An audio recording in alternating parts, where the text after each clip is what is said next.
अस्सलाम वालेकुम viewers, how are you? This is Jawad Khan. Viewers, जैसे कि आप जानते हैं कि आज पाकिस्तान और न्यूजीलैंड का सेकंड ओडीआई हुआ और सडन पार्क में।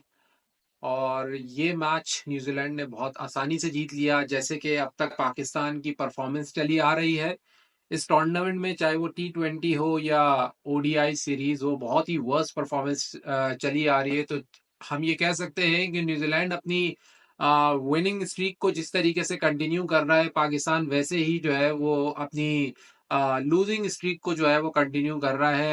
ऐसा लगता है कि पाकिस्तान जो है वो ये स्ट्रैटेजी बना के बैठा हुआ है कि भाई हमने कोई मैच जीतना नहीं है, लगातार हारना है। और अब हम ये स्ट्रैटेजी के ऊपर हमें ज्यादा सोचना है कि हमने हर मैच को हारना कैसे है। कहीं पे हमने बॉलिंग की वजह से हारना है, कहीं पे हमने बैटिंग की वजह से हारना है। तो ऐसा लगता है कि कुछ ऐसी इस किस्म की जो है ना वो स्ट्रैटेजीज आपको मिलती हैं मैचेस के अंदर, जब आप देखते हो कि यार एक मैच में हमारे साथ ये फ्लॉ हो जाता है, दूसरे में हमारे साथ वो फ्लॉ हो जाता है, किसी तीसरे में हमारे साथ जो है कुछ और फ्लॉ हो जाता है।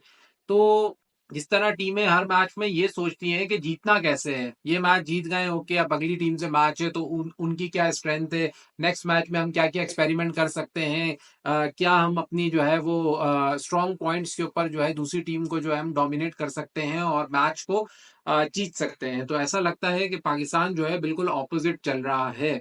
व्यूज, मैं एक दफा फिर ये कहूंगा कि देखें, हार जीत होती है, एक टीम ने हारना है, एक टीम ने जीतना है। लेकिन जब ऐसी वर्स्ट परफॉर्मेंसेस सामने आती है ना, जब आपको नजर आता है कि बिल्कुल फाइट नहीं दी जा रही, जब आपको नजर आता है कि कहीं पे मैच आपने पूरा अपने काबू में कर लिया है और उसके बाद आपने वो मैच प्लेट में रख के दोबारा से दूसरी टीम को दे दिया है। मैं यहाँ पर दूसरी टीम की एफर्ट को बिल्कुल नजरअंदाज नहीं कर रहा है। ऐसा नहीं है कि मैं ये बोलूं कि दूसरी टीम इतनी बेकार थी कि बस हम ही ने सब कुछ कर दिया, उन्होंने कुछ नहीं किया। नहीं, ऐसा नहीं है। लेकिन क्रिकेट के अंदर जब एक टीम पूरे तरीके से मैच में आ जाती है, ऐसी सिचुएशंस में आ जाती है जब अगली टीम जो है वो कहीं भी जो है वो मैच में नहीं होती। फॉर एग्जांपल, एक टीम जो है 100 रन के अंदर आउट हो गई है, उसके 6-7 खिलाड़ी आउट हो गए, अब वहां से अगर वो 200 रन भी कर जाए तो ये पहली वाली टीम का फेलियर होता है कि 2 विकेट उनकी रह गई थी और वो 100 रन कैसे कर गए यार। अब यहाँ पर ये सवाल नहीं होता कि 200 रन भी तो कोई ज्यादा नहीं है, चेज हो जाएंगे यार, तो इट्स ओके। नहीं, इट्स ओके नहीं, ये एक फॉल्ट होता है आपकी टीम का। जो भले आप मैच जीत जाए, लेकिन आपको जो उनकी फॉल्ट है, जो उनकी गलतियां, उन पे बात करनी चाहिए। जहां उनकी विनिंग्स के ऊपर, उनकी पॉजिटिव स्ट्रेंथ के ऊपर आप बात करते हो, और बिल्कुल करनी चाहिए। इसी तरीके से जीतते हुए जो है वो ये नहीं करना चाहिए कि बस हम जीत गए तो अब सारी गलतियां माफ। नहीं, तो जो आपकी जो फॉल्ट्स होते हैं उनके ऊपर बात करनी चाहिए, उससे बात नहीं करना चाहिए, बल्कि वो जो टीम मैनेजमेंट है उसको जो है उसको देखना चाहिए कि भाई इस मैच में हमसे क्या, ठीक है हम जीत गए लेकिन हमसे कुछ गलतियां हुई हैं। और अगर उनको नहीं समझ में आ रहा तो जो हमारे एक्सपर्ट्स जो हैं वो बात बताते हैं, मैं और आप अगर कोई बात को पॉइंट आउट करते हैं तो उनको उस चीज को समझना चाहिए, देखना चाहिए कि यार इस मैच में भी हमसे गलती हुई है, हालांकि हम जीत गए। हमारे यहाँ पर एक ये भी रीत है कि जब खराब खेलते हैं तो क्रिटिसिज्म होता है, लेकिन जैसे ही कोई एक मैच जीत जाते हैं या कोई हम तुक्के से सीरीज जीत जाते हैं तो वो सारा क्रिटिसिज्म हो जाता है साइड पर। हालांकि वो सारी गलतियां, वो सारे फॉल्ट्स जो है अभी भी आपकी टीम में मौजूद होते हैं। ऐसा नहीं है कि हमने उनको जो है वो ओवरकम कर लिया होता है, ऐसा बिल्कुल नहीं है। लेकिन वो अचानक से वो उसको बिल्कुल सब भूल जाते हैं और सिर्फ तारीफों पे तारीफें, तारीफों पे तारीफें करना शुरू हो जाते हैं। ये भी एक बहुत बड़ा क्राइम है, ये गलती नहीं है, ये भी क्राइम होता है जो आप अपनी टीम के साथ करते हो। क्योंकि फिर उनको भी ऐसा लगता है कि भाई हमारी तो सारी गलतियां जो हो गई हैं खत्म, और फिर वो वही बात है, वो मेहनत नहीं करते, उन गलतियों को रियलाइज नहीं करते, उन गलतियों से सीख कर नहीं आते। और फिर जब हम एक मैच हारते हैं तो फिर वही सारे लोग जो हैं वो दोबारा उन गलतियों को उजागर कर देते हैं कि जनाब इसमें तो ये फॉल्ट था, ये फॉल्ट था, हम पहले भी बात कर रहे थे। तो जब जीत रहे हो ना तो तब भी अपनी गलतियों को याद रखना चाहिए और गलतियों पे बात करनी चाहिए कि यार ठीक है हम ये मैच जीत गए लेकिन इसमें हमने ये गलती की है, इसको हमने इम्प्रूव करना है ताकि नेक्स्ट मैच में, नेक्स्ट सीरीज में हम ये गलती भी ना करें। यहाँ पर तो ऐसा लग रहा है कि कुछ सीखना भी नहीं है, वर्स्ट से वर्स्ट परफॉर्मेंसेस देनी है। पाकिस्तान टीम को जो है वो शर्मिंदा से शर्मिंदा करना है। किसी टीम के अंदर कुछ प्लेयर्स आते हैं जो अपनी टीम को एक उरूज देते हैं। हमने अपनी टीम को जितना जवाल दे सकते हैं दें। जिस तरीके से कहीं ना कहीं पाकिस्तान की हिस्ट्री में ये वाली गवर्नमेंट याद रखी जाएगी कि इससे बुरा दौर शायद पाकिस्तान के तारीख में शायद कभी भी ना आए। तो इसी तरह से याद रखा जाएगा कि ये जो 3-4 साल के अंदर जो टीमें खेली हैं, बाबर आजम जिसमें रहे हैं, रिजवान जिसमें रहे, इस टीम की पथेटिक परफॉर्मेंस और जिस तरीके से इसने पाकिस्तान जब टेस्ट में नंबर 1 था, वनडे में जो है वो टॉप पे था, चैंपियन ट्रॉफी जीते हुए थे, T20 में टॉप पे था, वहां से इस टीम को लेकर आए हैं जवाल तक। इस कदर के अभी हम 9वें और 10वें नंबर पे, तो ये याद रखा जाएगा, ये पाकिस्तान के 3-4 साल, और जब तक ये इम्प्रूव नहीं हो जाता ये दौर याद रखा जाएगा। सो व्यूअर्स, आइए देखते हैं कि आज के मैच की समरी। आज के मैच में बेसिकली हुआ क्या, हुआ कुछ यूं कि पाकिस्तान ने टॉस जीता और एक बहुत अच्छा टॉस जीता और न्यूजीलैंड को बैटिंग करवाई। ये एक बहुत अच्छा फैसला था। ऐसा लग रहा था कि शुक्र है कुछ अच्छे फैसले भी देखने को मिले। और जब न्यूजीलैंड बैटिंग स्टार्ट करता है तो पाकिस्तान की बॉलिंग भी ठीक ठाक थी, इतनी बुरी नहीं थी, इतनी अच्छी नहीं थी। पावर प्ले के अंदर 10 ओवर के अंदर तकरीबन न्यूजीलैंड ने 84 के करीब जो है वो रन बना लिए थे। तब तक भी जो है वो मैच ज्यादा न्यूजीलैंड के ही हाथ में था। उसके बाद जो है 10th ओवर से लेके 27th ओवर तक ये वो टाइम था जब मैच में पूरे तरीके से पाकिस्तान छा गया। न्यूजीलैंड के 5 खिलाड़ियों को आउट कर दिया। 27th ओवर तक न्यूजीलैंड के 5 खिलाड़ी आउट हो गए थे और उनके सिर्फ 162 रन से। वहां से फिर अब्बास और हे शुरू होते हैं। अब देखिए, 6 खिलाड़ी आउट हो गए, सातवां और आठवां बैटिंग कर रहा है, सातवां और आठवां बैटिंग कर रहा है, 6 खिलाड़ी आउट हो चुके हैं, 162 रन है सिर्फ बोर्ड पर। और वहां से न्यूजीलैंड के बैट्समैन, अच्छा ये दोनों ऐसे बैट्समैन हैं कि दोनों ने का जो है ये समझ लें पहली दूसरी सीरीज है। अब्बास ने अभी हमारे सामने डेब्यू किया है और हे का भी ये चौथा पांचवा मैच है। उन्होंने अभी 2-2.5 महीने पहले ही डेब्यू किया है। दोनों डेब्यूटर आपके सामने खड़े हुए हैं, आपकी एक्सपीरियंस टीम के सामने खड़े हुए हैं। और आप वहां से जो है वो मैच थ्रू आउट कर देते हो, वहां से वो दोनों खेलना शुरू करते हैं। ऐसा नहीं है कि कोई एक्सपीरियंस प्लेयर खेल रहे थे, ऐसे नहीं है कि न्यूजीलैंड के कोई विलियमसन खेल रहे थे, मिचेल्स खेल रहे थे कि जो आपके पास यहां से मैच ले गए। इस पोजीशन से तो दुनिया के बड़ा से बड़ा प्लेयर से भी ना मैच को ले जाना, दुनिया का बड़े से बड़ा बैट्समैन भी अगर इस सिचुएशन से मैच को ले जाए ना तो ये उसके लिए ऑलमोस्ट 70% इम्पॉसिबल होता है।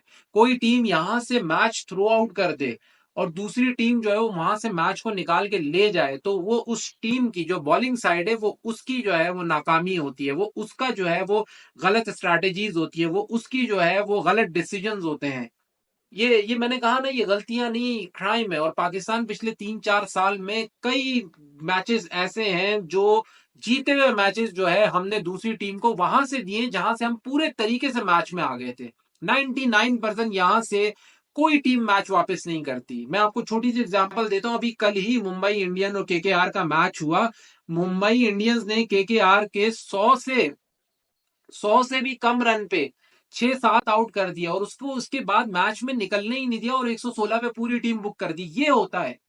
ऐसे नहीं है कि 7वां 8वां नंबर का प्लेयर आया और मैच को ले गया और वो 200 रन के ऊपर जो जाके खत्म हो रहा है। कोई टीम यहां से मैच नहीं देती सिवाय पाकिस्तान के। और ये भी पिछले 3-4 साल में मैं आपको फिंगर टिप्स में गिनवा सकता हूं। ऐसे 8-10 मैचेस हैं जो हमने जीत गए जब हमें था कि अब हम यहां से जो है ना मैच में हार नहीं सकते, वहां से हम हारे हैं। इसी तरीके से हमारे बॉलर्स पिटना शुरू हुए हैं और हमने मैच थ्रो आउट कर दिया। तो यहां पर भी यही हुआ। 7वां और 8वां नंबर का प्लेयर खेल रहे हैं, दोनों डेब्यूटेंट हैं, दोनों मारना शुरू करते हैं और टीम का स्कोर 298 पे खत्म करते हैं। हे जो है वो अपनी 1 रन से जो है वो सेंचुरी, अपनी पहली सेंचुरी जो है वो मुकम्मल करने में नाकामयाब रहे। और अब्बास के 41 रन, और न्यूजीलैंड एक पहाड़ जैसा टारगेट पाकिस्तान के सामने खड़ा कर देता है। और फिर आती है पाकिस्तान की बैटिंग। अब जब पाकिस्तान की बैटिंग आती है तो एक दफा फिर अजीब और गरीब जो है वो हमें सिचुएशन देखने को मिलती है। ऐसा लगता है कि पाकिस्तानी प्लेयर जो है वो उन विकेटों पे डांस कर रहे हैं, यूं यूं यूं यूं यूं इस तरीके से हिल रहे हैं, उनको समझ ही नहीं आ रहा एक दफा बॉल। अरे भाई, अब तो आपको वहां पर 1.5 महीना होने को आया है यार, आपने पूरी T20 सीरीज खेल रही है वहां पर। और कितने मैचेस चाहिए आपको वहां पर? ठीक है, माना कि अब्दुल्ला शफीक हो गए, रिजवान हो गए, ये अभी ओडीआई सीरीज में आए हैं। भाई ये पहले खेल खेल चुके हैं यहाँ पर, रिजवान कितने मैचेस खेल चुके हैं। इस तरीके से कोई बॉल पे नाचता है क्या? तो बस पाकिस्तान का कुछ हाल यूं हुआ। व्यूअर्स के तू चल मैं आया वाली बात हुई। हर 2-3 बॉलों बाद, हर कुछ ओवर बाद विकेट्स गिरना शुरू हुई हैं, और विकेट्स भी किस तरीके से गिरी हैं। अगर आप स्कोर कार्ड देखें तो कुछ स्कोर कार्ड यूं है 1-3-7-5-4-8-1-0, इस तरीके टेलीफोन नंबर्स में हम आउट हुए हैं। हमारी तरफ से सिर्फ 2 बैट्समैन जो है वो खेले, 2 बैट्समैन, और वो बैट्समैन कौन है, उनमें से एक चैंपियन नसीम शाह अगर 8वें 9वें नंबर पे आके बैटिंग कर सकते हैं और एक तेज इनिंग खेल के 51 रन बना सकते हैं, तो हमारे टॉप ऑर्डर मिडिल ऑर्डर क्यों नहीं बना पाए। फहीम अशरफ 7वें नंबर पर आके 73 रन की एक ऐसी इनिंग खेल के जा रहे हैं। अभी मैं इस पे बात नहीं कर रहा कि फहीम अशरफ को टीम में होना चाहिए नहीं होना चाहिए, मुझे तो खुद नहीं समझ में आया कि वो आउट ऑफ द बॉक्स कहां से आ गए, लेकिन इस वक्त मैं उनकी सिर्फ इस इनिंग की बात कर रहा हूं।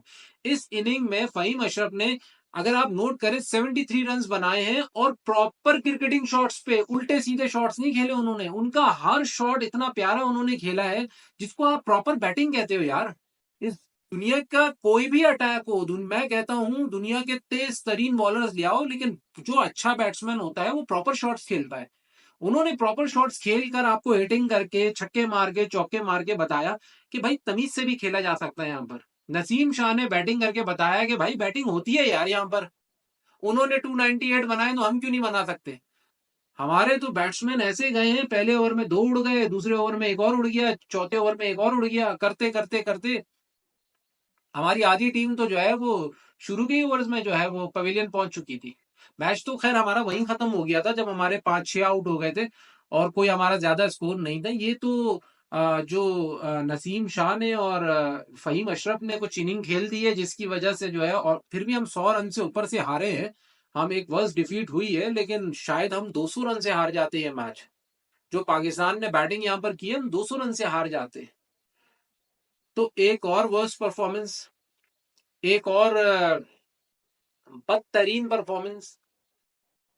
अब अगर बॉलिंग में आए तो कुछ हारिस रऊफ ने अच्छी बॉलिंग कराई है, सुफियान मुकीम को आज खिलाया, उन्होंने एक दफा फिर प्रूव किया, वाहिद बॉलर हैं जो 33 रन दे के 2 आउट हो रहे हैं। बाकी सब पिटे हैं, सब पिटे हैं। और माशाल्लाह से वसीम जूनियर वसीम जूनियर ने शुरू के 7 ओवर अच्छे कराए, लेकिन जब उनको डेप्थ में 3 ओवर दी, 3 ओवर में 45 रन खाए उन्होंने। 3 ओवर में 45 रन। तो यहां पर ये शो होता है कि यार बॉलर का क्या कैलिबर है यार, 3 ओवर में 45 रन खा जाना, इतनी वर्स परफॉर्मेंस। और वो भी आप 45 रन किससे खा रहे हो, 7वें और 8वें नंबर के प्लेयर से, और वो भी डेब्यूटेंट है। यार कुछ तो कैलिबर रखो, कुछ तो आपको पता हो कि यार आपको मारने वाला कौन है। वसीम अकरम, वकार भाई को अगर कभी चौके लग जाते थे, वसीम अकरम को चौके लग जाते थे, तो दुनिया के टॉप बैट्समैन, वसीम अकरम को तो सचिन एक चौका मार देते थे, वसीम भाई उसके बाद जो है उनकी बॉलिंग ही अलग हो जाती थी। वो एक चौके को भी अपनी बेइज्जती लेते थे कि यार कैसे मारा इसने। आप उनके क्लिप्स उठा के देंगे कोई बैट्समैन उनको, और मैं दुनिया के टॉप बैट्समैन की बात कर रहा हूं, मैं मीडियोकर्स की तो बात ही नहीं कर रहा। उनको एक आध चौका पड़ जाता था ना, उसके बाद जो फिर उनकी बॉलिंग होती थी, और जिस तरीके से वो प्लेयर को घूरते थे, और फिर जिस तरीके से स्लैंग यूज करते थे, उसके बाद तो तबाही मच जाती थी। कोई वजह है कि किसी से भी आप पूछ लें, किसी से भी आप पूछ लें, कोई कोई आप मैच किसी से भी पूछ लें कि कोई मैच याद है आपको कि वसीम अकरम बहुत पिटे हो। मैं आपको शर्त से बता रहा हूँ, कोई भी नहीं बता सकेगा कि वसीम अकरम का वो मैच था जिसमें वसीम अकरम बहुत पिटे थे, उनको 50-60 रन किसी ने मारे थे। वकार का भी आपको कोई मैच याद नहीं आएगा, सिवाय एक मैच के, वो जो क्वार्टर फाइनल के अंदर जडेजा ने जो है उनको आखिरी के 10 ओवर में जो है मारा था, सिर्फ वो एक मैच लोगों की मेमोरी में है। वरना वकार के भी आपको जो है ना मैच नहीं मिलेंगे, आपको याद नहीं आएंगे कि यार वकार यूनिस किस मैच में बहुत पिटे थे। यार एक दो चौके पड़ जाते थे तो इनकी तो एक तरह से आप समझ लो इज्जत पे बात आ जाती है, मारा कैसे इसने। और यहाँ पर छक्के चौके ऐसे खा रहे होते हैं कि जैसे यार स्ट्रीट क्रिकेट है। तो वो बिल्कुल सही है, कुछ एक्सपर्ट जो हमारे एक्स क्रिकेटर हैं बिल्कुल सही कहते हैं कि यार ये इंटरनेशनल के प्लेयर्स ही नहीं है, ये स्ट्रीट क्रिकेटर्स हैं। आप जरा व्यूअर्स, अगर आप आईपीएल देख रहे हैं, इस वक्त आईपीएल चल रही है, आप उसमें देखें तो इस वक्त वहां पर दुनिया के टॉप बॉलर्स हैं, टॉप बैट्समैन हैं, किस लेवल की वहां पर क्रिकेट हो रही है। और वहां पर जो इंडियन लोकल प्लेयर्स हैं, आप उनकी बैटिंग तो देखें यार, पूरी cricketing shots, proper cricketing shots के साथ वो हिटिंग्स करते हैं। ये नहीं है कि इधर उधर बल्ले चला दिए, आप देखें तो जरा, आपको डिफरेंस नजर आएगा। एंड इट्स नॉट अबाउट कि वो इंडियन सॉइल्स है, नहीं। हमारी टीम तो अभी चैंपियन ट्रॉफी में क्या पाकिस्तानी सॉइल्स पे क्या बैटिंग की है उन्होंने। तो द थिंग इज दैट कि एक और पुअर परफॉर्मेंस। मैं इस पे बात नहीं करूंगा कि किसने कितने रन बनाए, किसने किसने रन खा लिए, क्योंकि सबकी ही बुरी परफॉर्मेंस है, सबकी ही बुरी परफॉर्मेंस है। क्या बंदा बात करे कि यार किसने कितने रन बनाए और किसने कितने जो है वो रन खा लिए। पूरे मैच के अंदर अगर किसी ने एक दो परफॉर्मेंसेस दिए हैं, तो आपको फहीम अशरफ के 73 रन पता चल रहे हैं कुछ, और नसीम शाह की 50 पता चल रही है। वो भी इस वजह से कि अच्छा है उन्होंने मार दिए, कि पता, ताकि आप दूसरे को शर्म दिला सकें कि भाई इस विकेट पे बैटिंग होती है। उन्होंने भी 298 बनाए हैं। और ये आपकी निकम्मापन है, आपको शर्म आनी चाहिए, आपका मैं क्या बोलूं कि आपकी नाअहली है। आप अपने आप को जरा एनालाइज तो करें कि आप इतने नाअहल हैं कि 162 पे ये दूसरा मैच है। पहले वनडे के अंदर भी यही हुआ, 162 पे 5 आउट थे, वो 344 पे जाके खत्म कर रहे हैं। और यहां पर भी यही हुआ, 162 पे 5 आउट थे और फिर जो है वो 298 रन बन गए। इससे ज्यादा क्या नाअहली है, यानी कि आप उनको हरा ही नहीं सकते। आप उनको हरा ही नहीं सकते। अगर आप 300 रन भी बना लोगे, वो भी चेस कर जाएंगे, क्योंकि आपकी बॉलिंग तो किसी वक्त भी पिटना शुरू हो जाती है।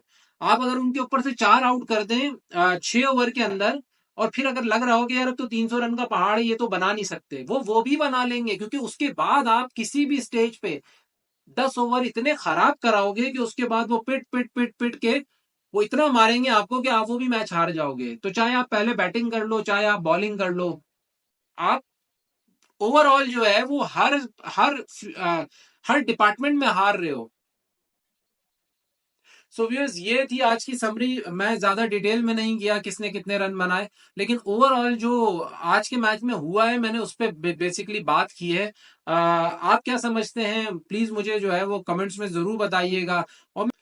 और एक बात मैं और करना चाहूंगा कि एक और शर्म की बात यह है कि पाकिस्तानी टीम को शर्म आनी चाहिए कि ये भाई उनकी सी टीम है, वो अब आपके सामने अपनी बी टीम भी नहीं खिला रहे।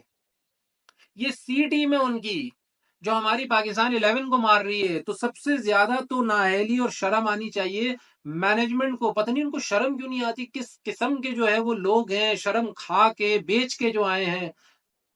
ऐसा ही लगता है शर्म उन्होंने बेच दी है, उनको बिल्कुल शर्म नहीं आती है। बेशरम लोग हैं। आप सी टीम से हार रहे हो यार, टीम मैनेजमेंट का ही कसूर है ना। टीम मैनेजमेंट ने ये टीम सेलेक्ट की है, सिलेक्शन कमेटी नहीं की है। या सिलेक्शन कमेटी के जो पीछे लोग बैठे हुए हैं, आजकल तो समझ ही नहीं आता कि सिलेक्शन कमेटी की भी कोई ताकत है या नहीं। पीछे से लोग सेलेक्ट हो जाते हैं, कोई कहां से उठकर आ जाता है, कोई कहां से उठकर आ जाता है। कोई परफॉर्मेंस क्राइटेरिया नहीं है, कुछ भी नहीं है। हमारे बॉलर्स का स्विंग कंट्रोल नहीं हो रहा, इधर से उधर जा रही है। बॉलिंग कोच क्या कर रहा है, हमारे बैट्समैन को बॉल ही नहीं खेलना आ रहा, बैटिंग कोच क्या कर रहा है। आकिब जावेद साहब कर क्या रहे हैं।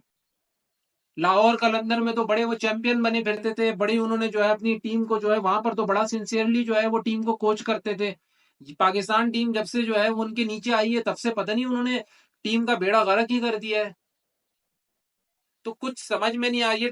ये सबसे बड़ा फेलियर जो है इस टीम मैनेजमेंट का है। पता चल रहा है कि मैनेजमेंट एकदम फेल है, बकवास है। जो पहले होती है उससे भी वर्स्ट आ जाती है। हमें लगता है थोड़ा सा चेंज होगा तो कुछ बेहतर हो जाएगा, उससे भी वर्स्ट आ जाती है। जब से आकिब जावेद साहब ने वो पंखे लगा के 2 मैचेस क्या जिता दिए, 2 सीरीज जो है वो पाकिस्तान के अंदर टेस्ट मैचेस की। उसके बाद जब से वो बोर्ड में आए हैं, तब से पाकिस्तान का और बेड़ा गर्क हो गया है। पता नहीं क्या स्ट्रैटेजीज है उनकी, ना बॉलिंग कोच का कुछ समझ में आ रहा है, ना बैटिंग का, ना हमें बैटिंग नजर आ रही है, ना बॉलिंग नजर आ रही है। तो वर्स्टफुल परफॉर्मेंसेज है, वर्स्ट, इतनी खराब परफॉर्मेंसेज पाकिस्तान ने कभी भी नहीं दी। और मुझे जो नजर आ रहा है, तीसरा वनडे भी हम हारेंगे, व्हाइट वॉश हो जाएंगे। तो T20 सीरीज 4-1 से हारे हम लोग, और ये भी जो है वो हम 3-0 से हार के व्हाइट वॉश हो जाएंगे। लेकिन अजीब बात फिर भी होगी कि शर्म इनको फिर भी नहीं आएगी, और अजीब बेकार बातें आके टीवी पे करेंगे कि जी हम एक्सपेरिमेंट कर रहे थे, नए लड़कों को चांस दे रहे थे। अरे भाई, डिजर्विंग लड़कों को चांस दो। ये किस तरीके के नए लड़के हैं जो वहां पर खड़े होके खेल नहीं सकते। सो व्यूअर्स, ये थी आज की समरी। आप क्या कहते हैं? अपने व्यूज से मुझे जरूर आगाह कीजिएगा, कमेंट में जरूर बताइएगा कि जो मैं कह रहा हूँ मेरे व्यूज से आप कितना इत्तेफाक करते हैं, और अगर आप कुछ और समझते हैं, आपके व्यूज कुछ और हैं, तो प्लीज शेयर कीजिएगा, ताकि जो है आपके व्यूज भी मैं जान सकूं, उसके ऊपर बात कर सकें। And thank you so much. Next match में देखेंगे, एनालिसिस करेंगे कि क्या हुआ। वैसे मुझे तो यही लग रहा है 3-0 होगा। तब तक के लिए अस्सलाम वालेकुम।